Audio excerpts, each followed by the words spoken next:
اعوذ باللہ السمیع العلیم العظیم الحفیظ بوجہ الکریم وسلطانہ القدیم من الرجس الخبیث المخبث الشیطان اللعین الرجیم وقبیلہ ونفخہ ونفسہ وہمزہ۔ بسم اللہ الرحمن الرحیم۔ تمام نبیوں کے سردار حضرت محمد صلی اللہ علیہ وآلہ وسلم اور تمام مذاہب کے سردار دین اسلام کے پیروکاروں، سلام علیکم، طبتم، برکتیں اور رحمتیں آپ پر۔ آج مسائل بیان کرتا رہا تو آج دل چاہا کہ سرکار کی کچھ تعریف ہم لوگ کہاں کر سکتے ہیں، زبانیں پلید ہیں، سوچوں کی اپروچ نہیں ہے، تو یہ بڑا ضروری تھا۔ سرکار کا ذکر کیے بنا نماز مکمل نہیں ہوتی، درود پڑھنا پڑتا ہے، آپ پر بھی لازم ہے، اور سلام بھیجنا پڑتا ہے، تو تقریریں کیسے مکمل ہوں گی؟ مجھے جو سب سے آیات، تو ہر آیت معجزہ ہے، یہ یاد رکھیے، لیکن ایک ہوتا ہے کہ آدمی کی روح تڑپ جاتی ہے۔ یہ آیت نمبر 81 ہے سورہ آل عمران کی۔ اس میں جو سرکار کا مقام بیان ہو گیا ہے، کمال ہے بس۔ ترجمے کے برکت کے لیے ترجمہ سماعت کیجیے اور پھر آپ غور کیجیے۔ ہمارے لسنرز ماشاءاللہ، ان کی سطحی اپروچ جو ہے اور ذہنی اپروچ جو ہے وہ بلند ہے۔ وَإِذْ أَخَذَ اللَّهُ مِيثَاقَ النَّبِيِّينَ، یاد کرو جب اللہ تعالیٰ نے میثاق لیا نبیین سے۔ ایک لفظ وعدہ بھی آپ نے سنا ہوگا، اردو میں شعر و شاعری میں بڑا استعمال ہوتا ہے وعدہ، لیکن ایک چیز اسی وعدہ کی کیٹیگری میں میثاق آتی ہے۔ اردو میں ہم اس کا ترجمہ بھی وعدہ ہی کرتے ہیں، میثاق کا معنی بھی وعدہ ہی کرتے ہیں، لیکن وعدے میں اور اس میں فرق ہوتا ہے۔ وعدے ٹوٹ جاتے ہیں، اکثر لوگ ایک دوسرے سے وعدے کرتے رہتے ہیں۔ میثاق جو ہوتا ہے نا، وہ ایسے ہوتا ہے جیسے کسی بندے کو رسی سے باندھ نہیں دیا جاتا۔ ایک تو رسی سے ہوتا ہے نا ہاتھ باندھنا اور ٹانگیں باندھنا، نہیں، وہ جو رسی پوری لپیٹ دیتے ہو بندے کے بازوؤں کے اوپر، پورا ٹائٹ کر دیا اس کو، وہ میثاق ہوتا ہے۔ تو اللہ تعالیٰ نے نبیوں سے وعدہ نہیں لیا، میثاق لیا۔ اب یہ نبیوں سے میثاق کیوں لے رہے؟ انبیاء جو ہیں وہ ظہور سے پہلے بھی نبی ہوتے ہیں۔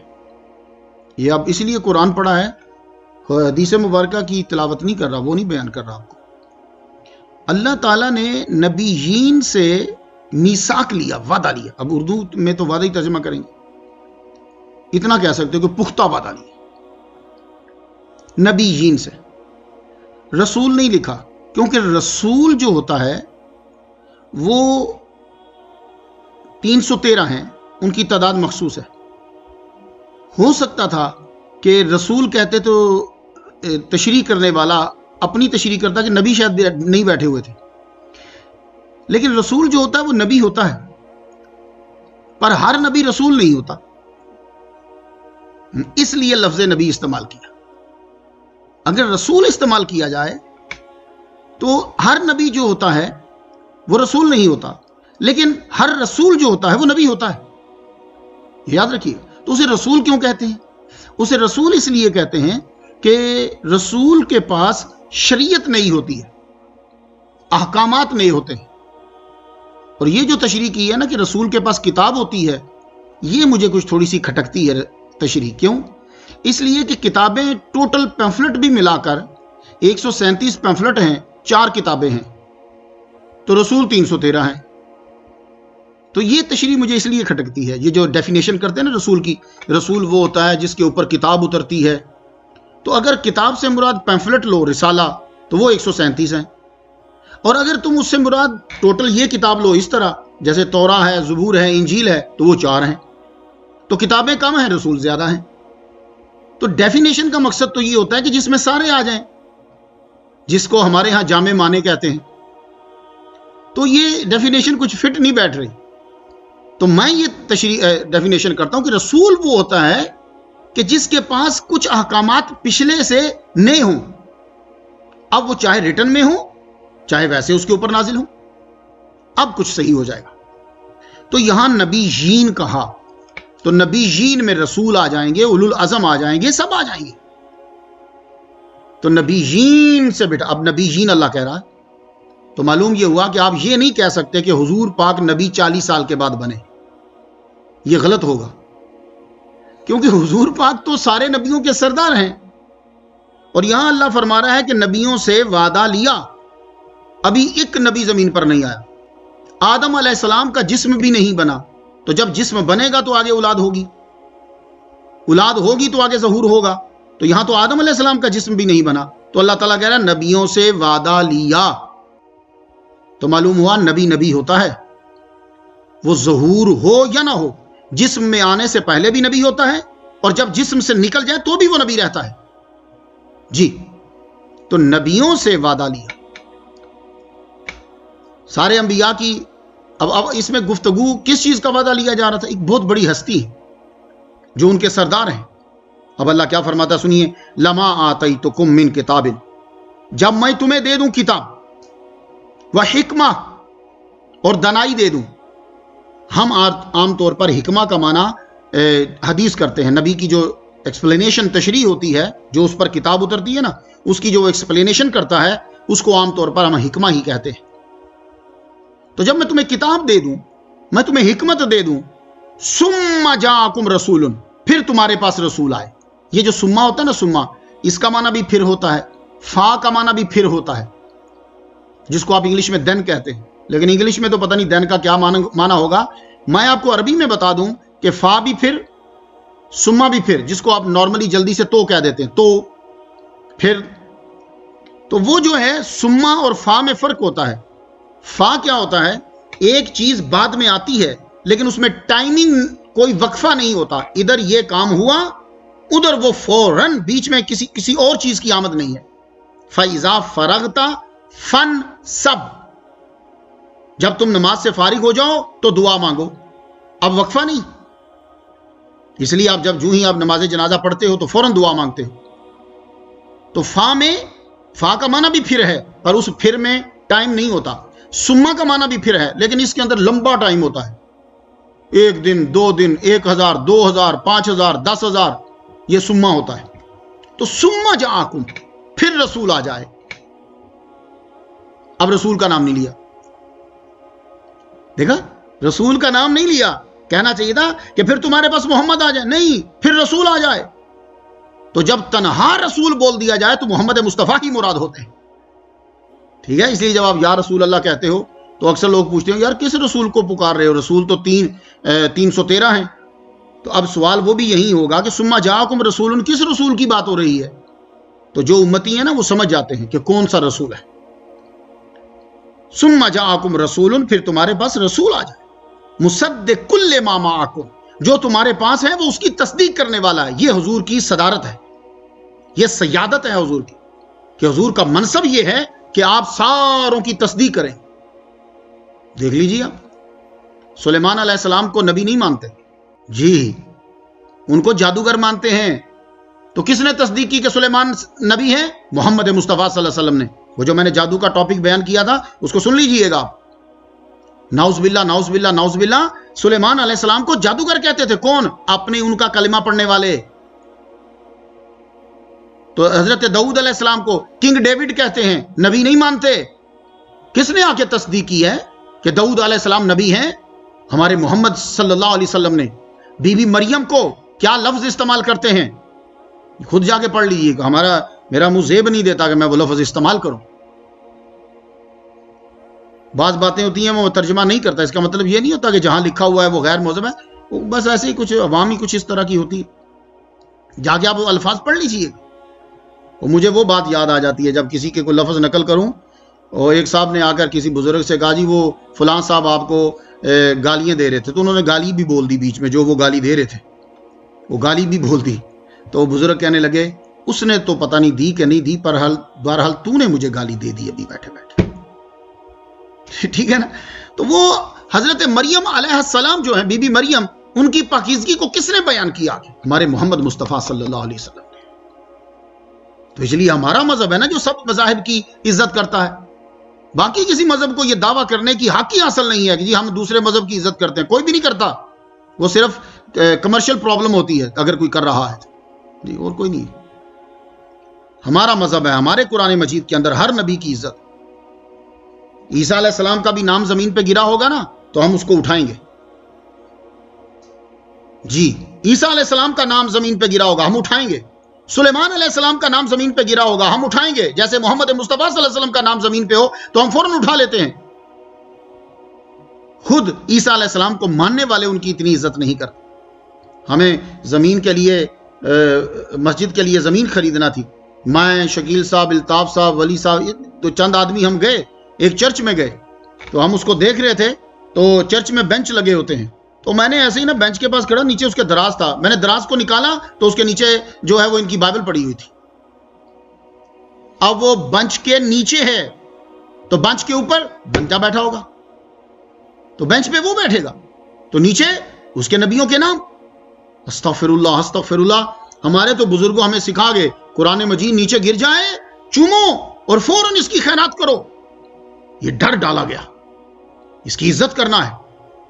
بشر حافی جو ہر وقت رہتے ہی شراب خانے کے اندر تھے، اتنی شراب پیتے تھے، اتنی شراب پیتے تھے، رہتے ہی شراب کے اندر. انہوں نے کہا یہیں ڈیرا لگا لو، کہاں گھر جانا بار بار آنا پینے کے لیے، یہیں ڈیرا لگا دو.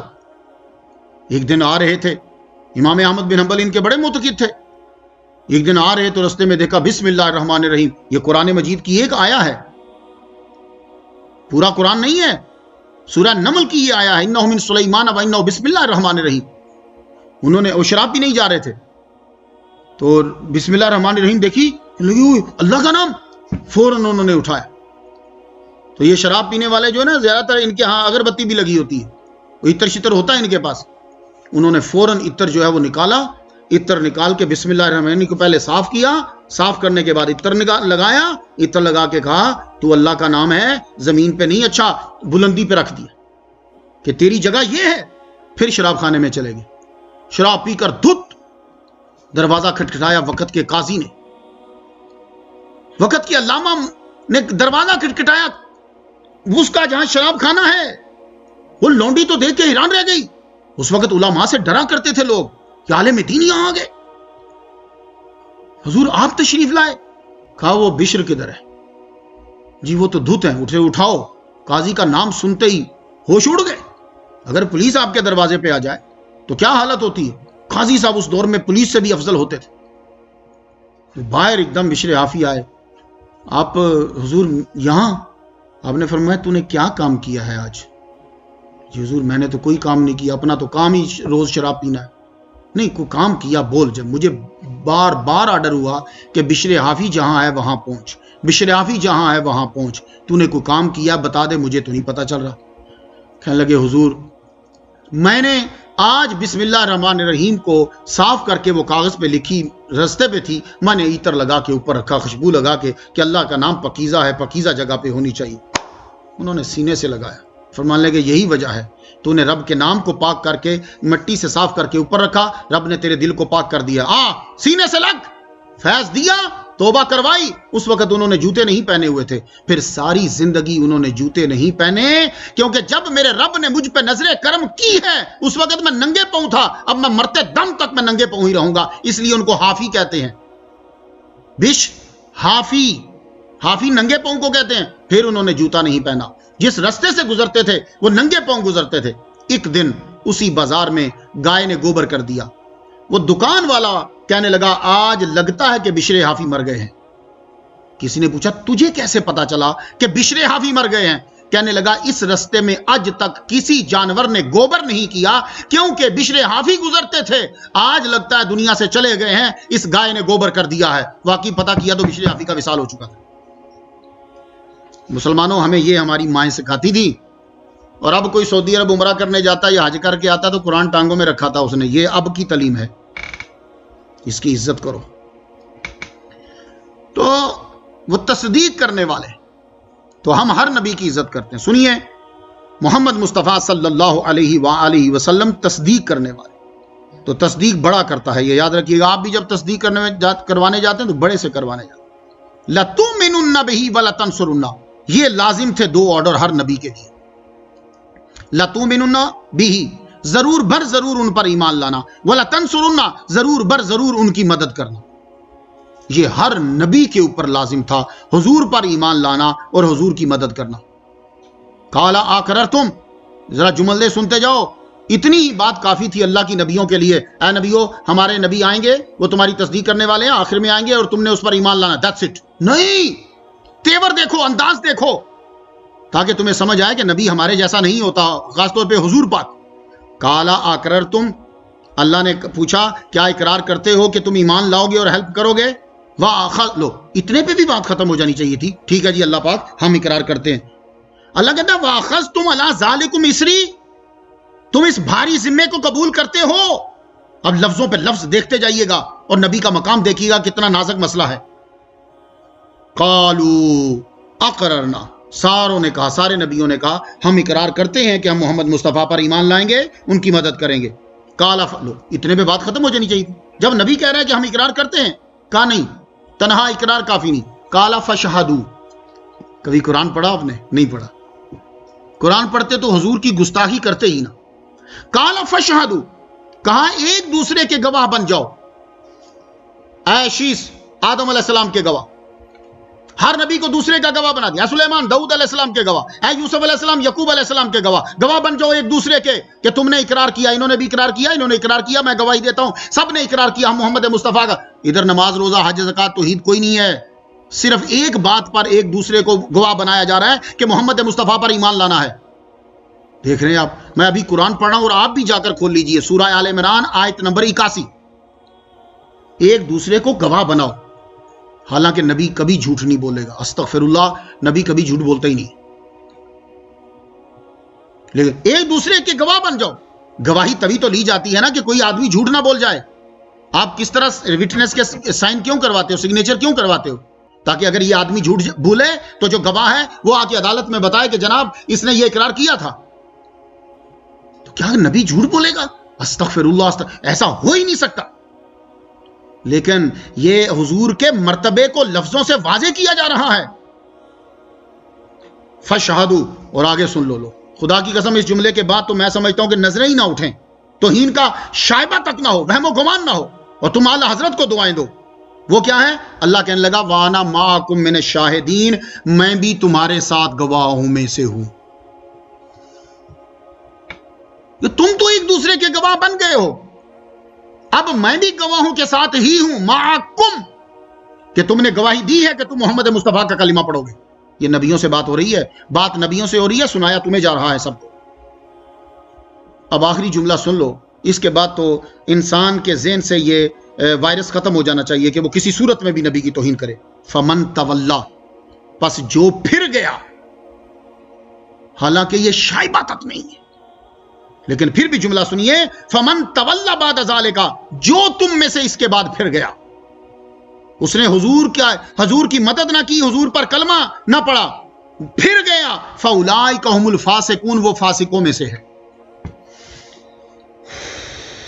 پسینے چھوٹ جاتے ہیں خدا کی قسم، پتہ نہیں آپ کا تو نہیں، تو مجھے تو یہ آیت پڑھ کر جو 82 نمبر ہے، فَمَن تَوَلَّا بَعْدَ ذَلِكَ، جو نبیوں میں سے پھر گیا، گواہوں میں سے پھر گیا، فَأُولَٰئِكَ هُمُ الْفَاسِقُونَ، وہ فاسقوں میں سے۔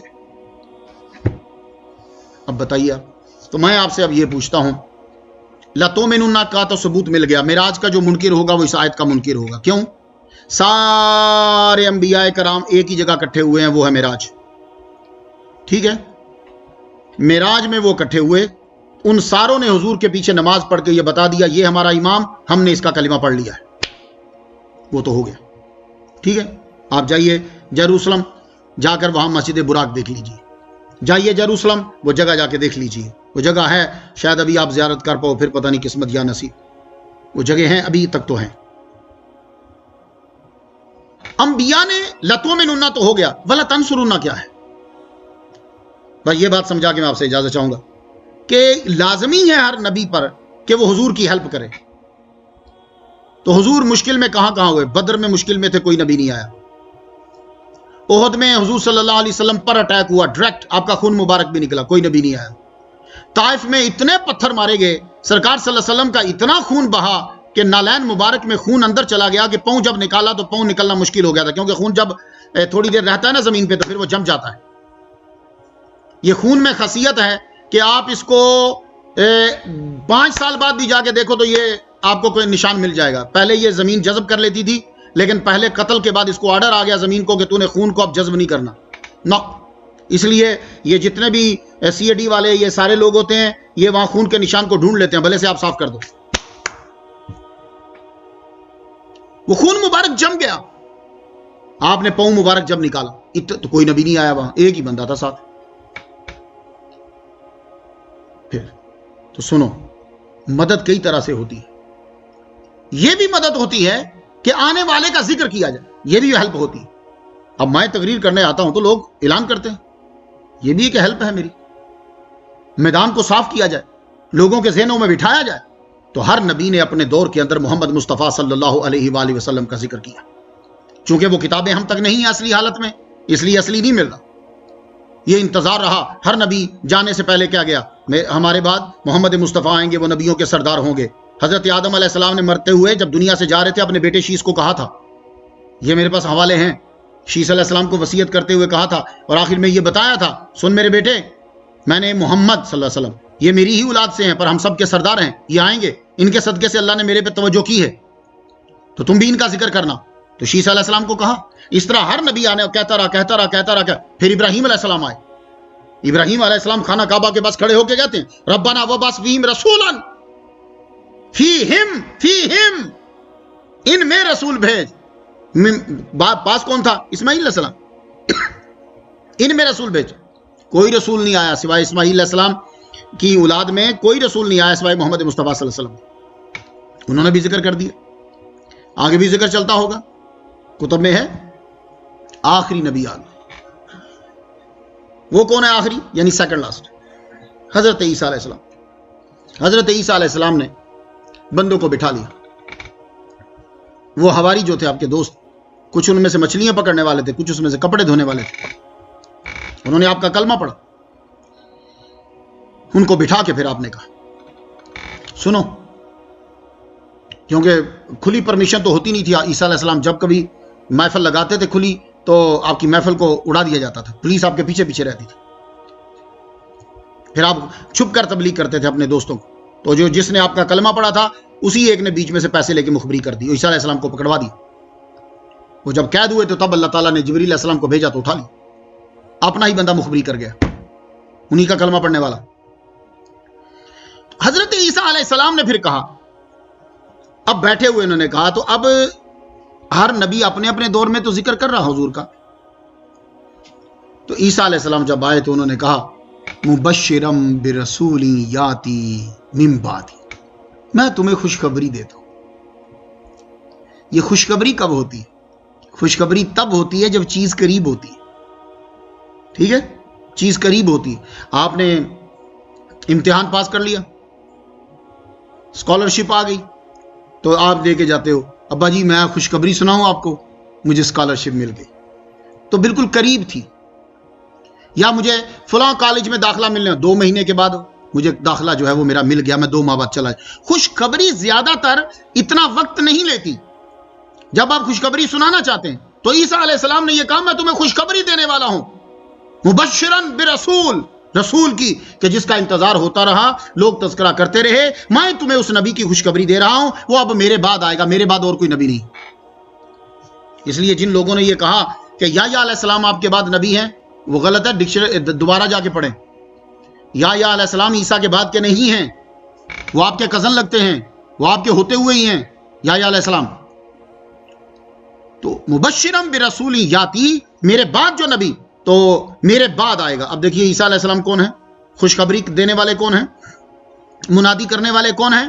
عیسیٰ علیہ السلام وہ نبی ہے، ہاتھ پھیرتا ہے کوڑیوں کو ٹھیک کر دیتا ہے، کم باذن اللہ کہتا ہے تو مردے کو زندہ کر دیتا ہے، مٹی سے پرندہ بناتا ہے، پرندہ اڑنے لگ جاتا ہے. یہ ہے حضور کی منادی کرنے والے کی طاقت.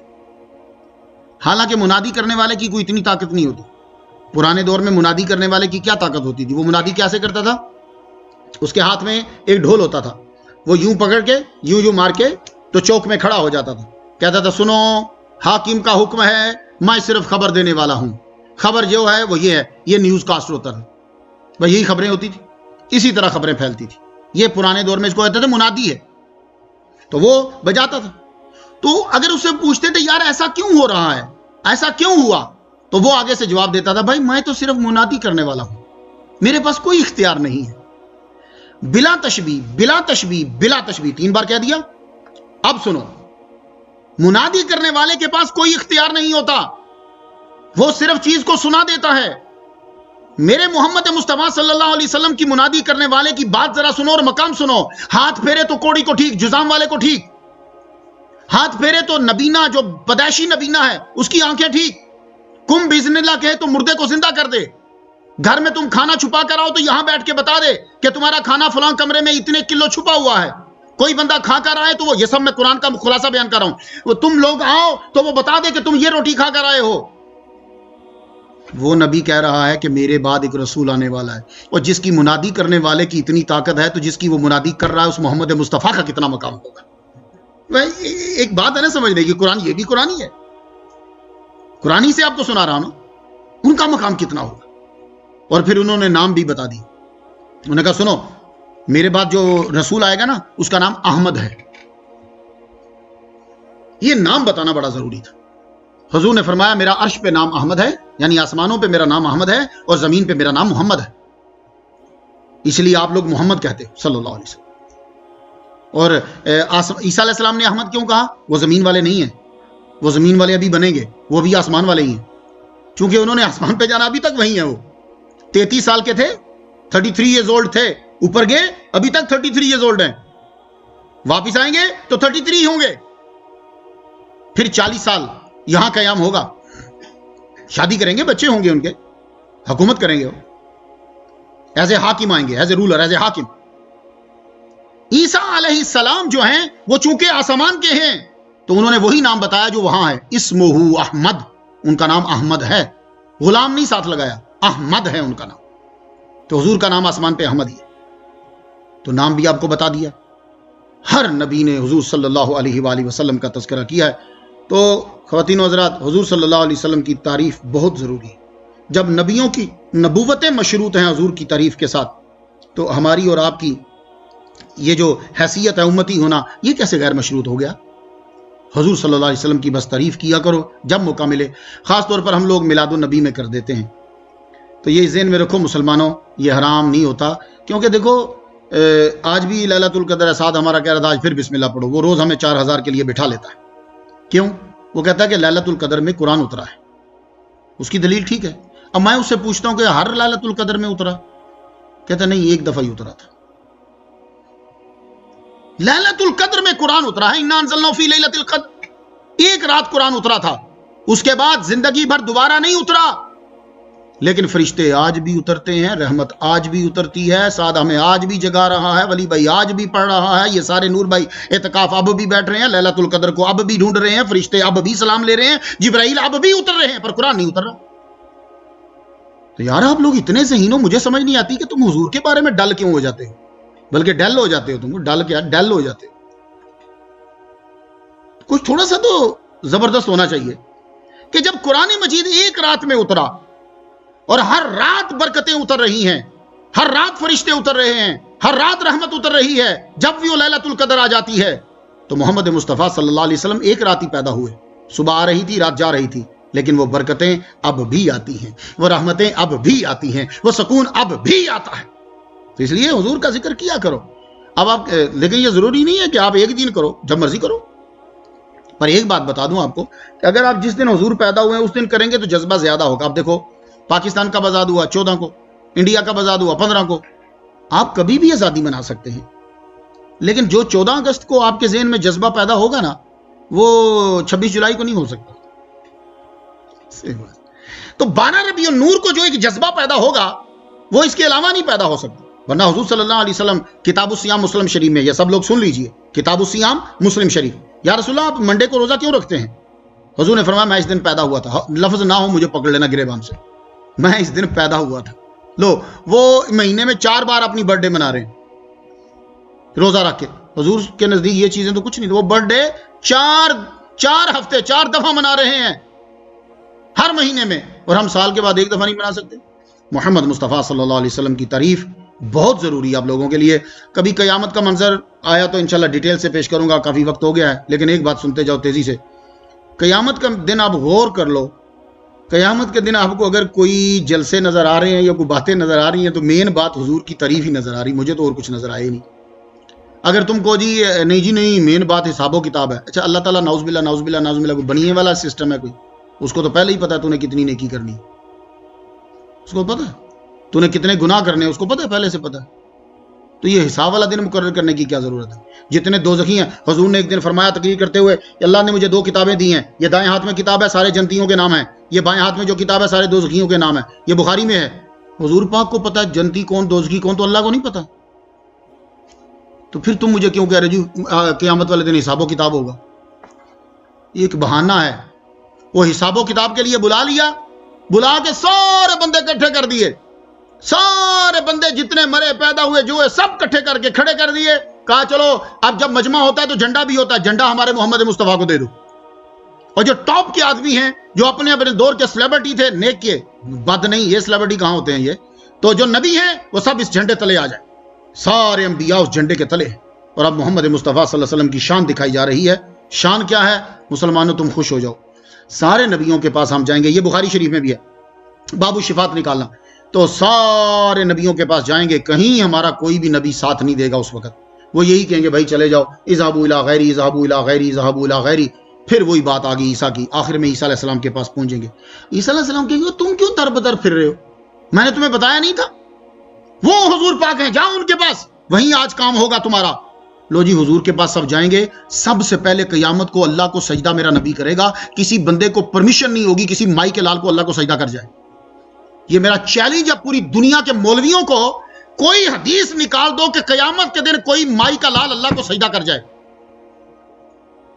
سب سے پہلے اگر پرمیشن ملے گی اور سجدہ کریں گے وہ ہمارے محمد مصطفیٰ کریں گے. بڑے سے بڑا ولی اللہ بھی سجدہ اللہ کو نہیں کر پائے گا. لوگ کرو توحید پر عمل, تم کوئی سجدہ نہیں کر پائے گا جناب جب تک اس کی پرمیشن نہیں ہوگی. اور آج نمازیں پڑھ لو, سجدے کر لو, اور نبی کی محبت سے اپنے سجدوں کو سجا لو تم, تو حضور پھر سجدہ کریں گے تمہارے لیے. اور ذرا سن لو سجدہ کیسے کریں گے. میں نبی کی سنت سمجھ کر آج اپنی پگڑی ہی اتار دیتا ہوں. سرکار عرش کے پاس یوں پگڑی اتار کر تمہارے لیے رکھ دے, پگڑی رکھ کے سجدہ کریں, مالی میری امت کو معاف کر دے, میری امت کو معاف کر دے. آگے سے رب کہے گا ارفع راسک, اپنا سر اٹھا لے, سل توتا, مانگ جو تو مانگے گا میں تجھے دوں گا. تو نبی کچھ نہیں مانگے گا, اور یہ اللہ میری امت کو معاف. لو جو نبی اپنے سر سے پگڑی اتار کے رب کے آگے رکھ رہا کہ میری امت کو معاف کر دو, آج وہ امت اس بات پہ لڑ رہی کہ ہم نبی کی تعریف کریں کہ نہ کریں. تو مسلمانوں, جو نبی ہمارے لیے روتا رہا, ہمارے لیے دعائیں کرتا رہا, اس کے ذکر پر کیسے ہو سکتا ہے؟ وہ فرشتے تو آج ذکر شروع کرو, ابھی تمہارے گھر میں فرشتوں کا نزول شروع ہو جائے. تو اس لیے مسلمانوں, جب بھی موقع ملے, ہمارے پاس ٹائم کم ہوتا ہے, آپ کا خیال رکھنا ہوتا ہے, تو تعریف حضور صلی اللہ علیہ وسلم کی ضرور کیا کرو. بہترین طریقہ سرکار پہ درود پڑھنا ہے, ان کے شان کو بیان کرنا ہے. اللہ تعالیٰ سب کا قبول فرمائے. اجازت دیجیے, وآخر دعوانا الحمدللہ رب العالمین. اگر آپ کو ویڈیو پسند آئی ہو تو ہمارے YouTube چینل آمینہ کو شیئر اور سبسکرائب کرنا مت بھولیے گا.